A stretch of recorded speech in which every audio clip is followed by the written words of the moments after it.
नमस्कार, मैं इंजीनियर सुमन माथुर स्वागत करता हूं आपका अपने यूट्यूब चैनल पे। तो चलिए देखिए, आज का कुछ टॉपिक है वो है वॉल्यूम एंड सरफेस एरिया। इसमें भी कल की तरह कुछ फॉर्मूले हैं, उसको आपको याद करना है क्योंकि फॉर्मूले के बिना क्वेश्चन लगेंगे ही नहीं। ठीक है, चलिए देखते हैं क्या फॉर्मूला है। इसमें सबसे पहले क्यूबॉइड के लिए फॉर्मूला है। ठीक है, क्यूबॉइड के लिए कुछ फॉर्मूला है, उसको हमें अच्छे से पढ़ना है। चलिए देखते हैं क्यूबॉइड के लिए क्या फॉर्मूला है। जैसे मान लीजिए क्यूबॉइड है और क्यूबॉइड में जान लीजिए लेंथ, ब्रेड और हाइट उसकी इक्वल नहीं होती है। L equal not equal to B not equal to H. ठीक है, अब ध्यान देखिए, अगर इसका वॉल्यूम निकालना हो तो वॉल्यूम क्या हो जाएगा, L into B into H cubic unit.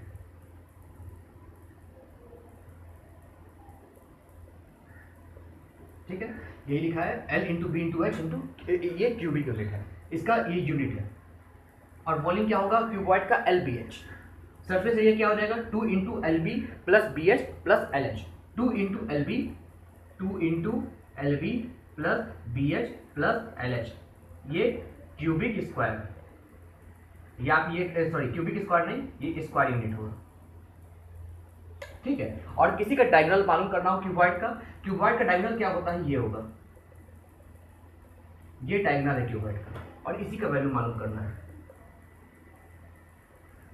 ये क्या हो जाएगा, under root L square plus B square plus H square unit.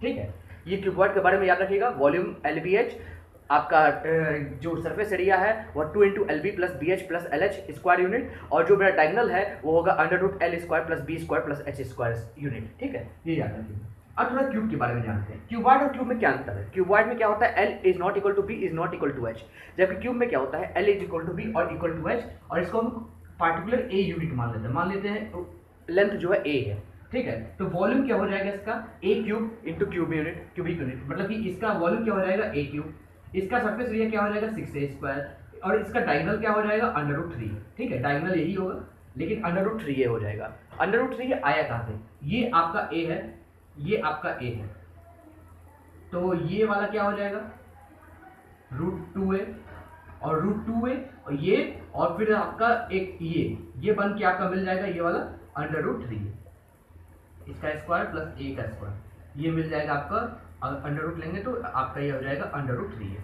और ऐसे ही आता है। ठीक है, तो याद रखिएगा क्यूब का क्या होगा मेरा, volume a cube, surface area 6a square, और डायगोनल क्या हो जाएगा रूट 3 है। ठीक है, चलिए नेक्स्ट देखते हैं। अब इसको देखिए, सिलेंडर, ये एक सिलेंडर है, ये पूरा हाइट यहाँ से लेकर यहाँ तक जो हाइट है उसको एच हम कहते हैं, और ये इस पॉइंट से लेकर इस पॉइंट तक है, इस कर्व सरफेस एरिया का रेडियस आर और इसका भी रेडियस आर। अब वॉल्यूम ऑफ द सिलेंडर क्या होगा, आपको याद होना चाहिए, पाई आर स्क्वायर एच। क्या होगा, pi r square h cubic unit.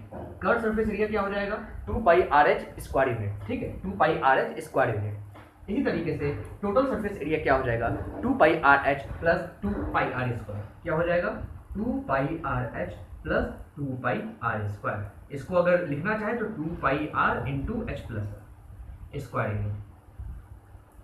इसी तरह ये क्या हो जाएगा आपका कर्व सरफेस एरिया, ये आ जाएगा 2 pi r h square unit.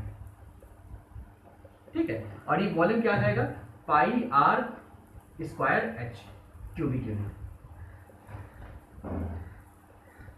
ठीक है, तो ये याद रखिएगा, सिलेंडर का वॉल्यूम क्या होता है, pi r square h, total surface area आपका क्या होता है 2 pi r into h plus r, और कर्व सरफेस एरिया क्या होता है आपका 2 पाई आर एच। ठीक है, ये याद रखिएगा एकदम अच्छे से। अब ये देखिए कोन है। ठीक है, कोन के बारे में इस तरीके का कोन होता है और नीचे कर्व सरफेस एरिया होता है।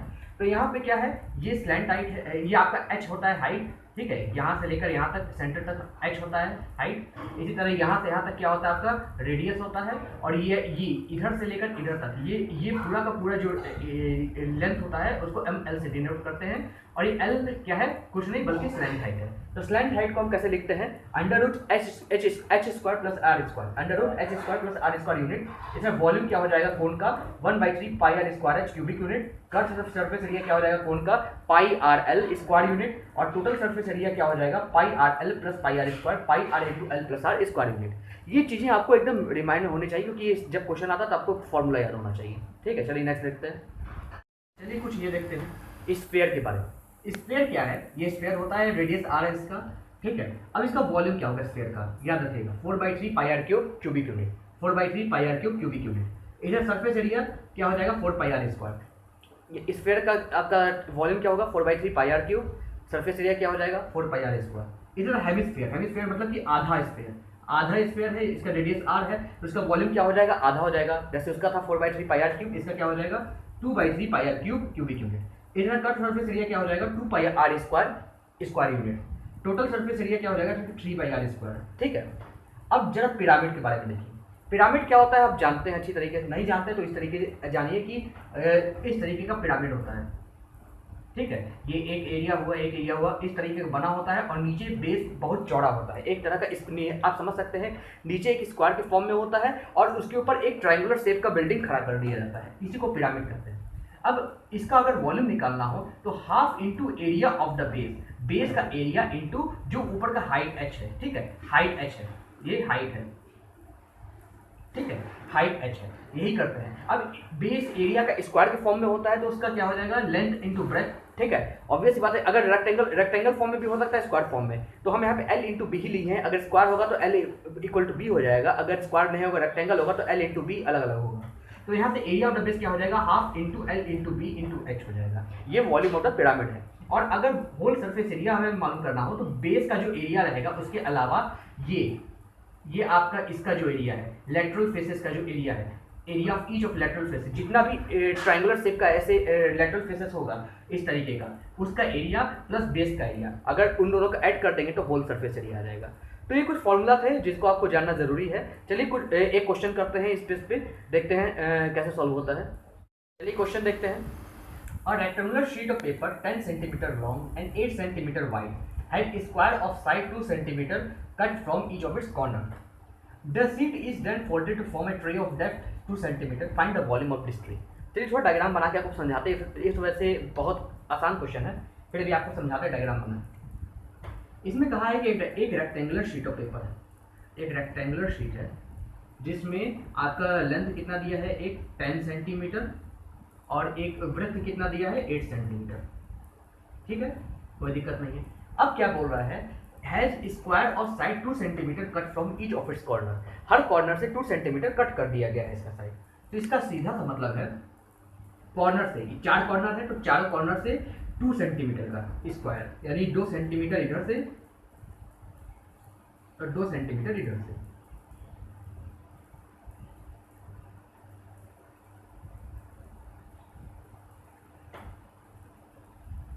ठीक है, तो यहाँ से कट कर दिया गया, इसी तरह यहाँ से कट कर दिया गया, इसलिए यहाँ से कट कर दिया गया, यहाँ से कट कर दिया गया। और ये भी कितना है 2 सेंटीमीटर, इसी तरह ये भी कितना है 2 सेंटीमीटर, 2 सेंटीमीटर, ये कितना है 2 सेंटीमीटर, ये कितना है 2 सेंटीमीटर। भाई स्क्वायर का साइड हर जगह से बराबर होता है। अब कटे हुए फॉर्म में कैसे दिखेगा, जरा ये ध्यान से देखिएगा, कटे हुए फॉर्म में कैसे दिखेगा।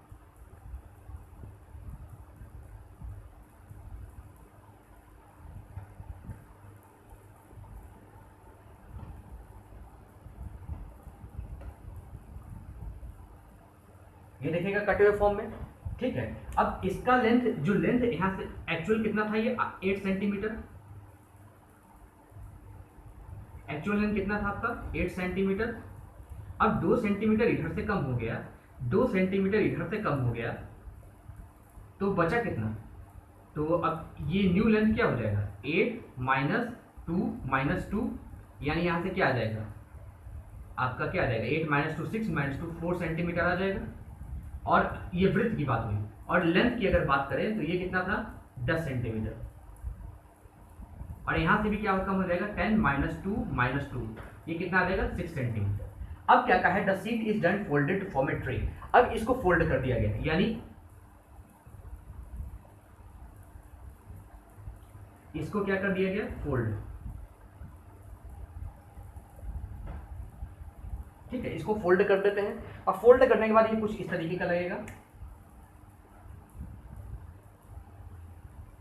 जहां पे लेंथ कितने का रहेगा 6 सेंटीमीटर, और उसके बाद आपका वृत्त कितने का रहेगा 4 सेंटीमीटर, और बोला है कि अ ट्रे ऑफ डेप्थ, यानी थोड़ा गहराई भी रहेगा।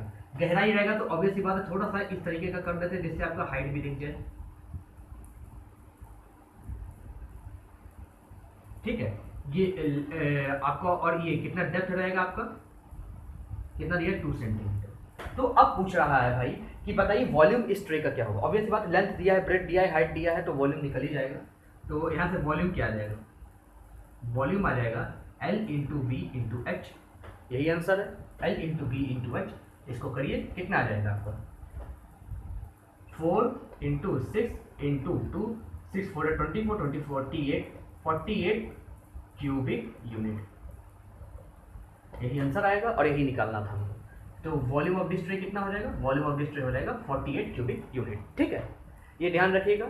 और एक चीज़ याद रखिएगा, 1 लीटर बराबर 1000 सेंटीमीटर क्यूब होता है, ये थोड़ा याद रखिएगा, फॉर्मूला इससे पहले वाला बताना भूल गए थे।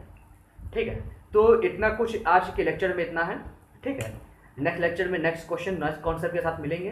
तो मेरे इस वीडियो को लाइक कर दीजिएगा, सब्सक्राइब कर दीजिएगा मेरे चैनल को, मेरे वीडियो को शेयर कर दीजिएगा और इतना शेयर कीजिएगा जिससे ये सारे कॉन्सेप्ट आप लोगों तक पहुंच सके, क्योंकि ये सारे कॉन्सेप्ट बहुत अच्छे कॉन्सेप्ट्स हैं और ये आपको याद होना चाहिए और ये सारी चीज़ें आपको मुंह जबानी याद होना चाहिए, तभी आप क्वेश्चंस लगा पाओगे। ठीक है, चलिए उम्मीद है आपको पसंद आया होगा। पसंद आया तो अच्छे से इसको फैला दीजिएगा जिससे आप जैसे लोगों तक, आप जैसे स्टूडेंट्स तक पहुँच सके। ठीक है, चलिए बहुत बहुत धन्यवाद।